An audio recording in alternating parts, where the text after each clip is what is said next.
Did anyone ask you what your talent was? Very often. Right, okay. And what would you answer?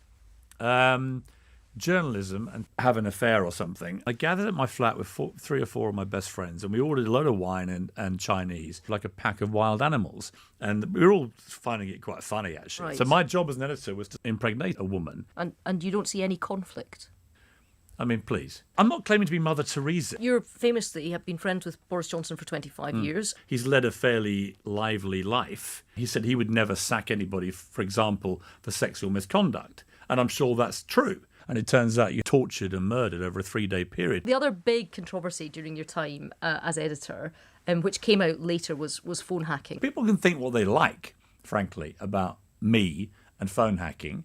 But my position for financial gain has been consistent, and I got a nice payoff, and that is my position. Where do you stand on that? If you're asking me, do I think phone hacking was wrong? No.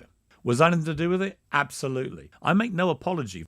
How did it feel then when Lord Justice Leveson said that your answers were utterly unpersuasive? He said one part of my testimony he found unpersuasive. I got fired, but I didn't believe half of the stuff that was being said about the cocaine habit.